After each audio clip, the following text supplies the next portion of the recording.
யாக்கோபு என்பவருக்கு 12 மகன்கள் இருந்தனர். அவர்களில் யோசேப்பு என்பவன் மேல் தந்தை அதிக அன்பு காட்டினார்.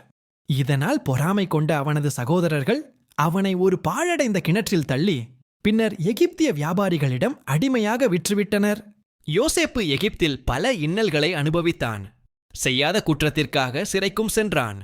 ஆனால் தனது நேர்மையாலும் இறை நம்பிக்கையாலும் மெல்ல மெல்ல உயர்ந்து அந்த நாட்டின் முதலமைச்சராக மாறினான். பல ஆண்டுகளுக்குப் பிறகு தேசம் முழுவதும் ஒரு பெரிய பஞ்சம் ஏற்பட்டது. உணவு தேடி யோசேப்பின் சகோதரர்கள் எகிப்திற்கு வந்தனர்.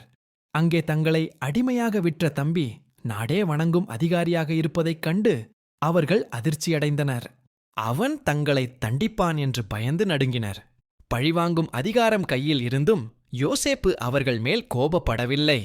நீங்கள் எனக்கு தீமை செய்ய நினைத்தீர்கள், ஆனால் கடவுள் அதை நன்மையாக மாற்றினார் என்று கூறி அவர்களை கட்டிப்பிடித்து அழுதான். தன் சகோதரர்களை மன்னித்து அவர்களுக்கு உணவும் இடமும் கொடுத்து காப்பாற்றினான் யோசேப்பு. பழிவாங்குவதை விட மன்னிப்பதே மேலானது என்பதை அவன் செயல் நிரூபித்தது. பகைவனுக்கும் அருள் செய்யும் குணம் இருந்தால் ஒரு சாதாரண அடிமை கூட மாபெரும் தலைவனாக முடியும் என்பதற்கு யோசேப்பின் வாழ்க்கை ஒரு பாடம். கதையின் நீதி: பழிவாங்குதல் மனதிற்கு பாரம், மன்னிப்பு மட்டுமே உண்மையான நிம்மதியை தரும். தீமையை நன்மையால் வெல்லுங்கள். இந்த கதை உங்களுக்கு பிடித்திருக்கும் என்று நம்புகிறேன். இது போன்ற குட்டி ஸ்டோரிஸ்களை நீங்க பார்க்க விரும்பினால் எங்க சேனலை மறக்காம சப்ஸ்கிரைப் பண்ணுங்க.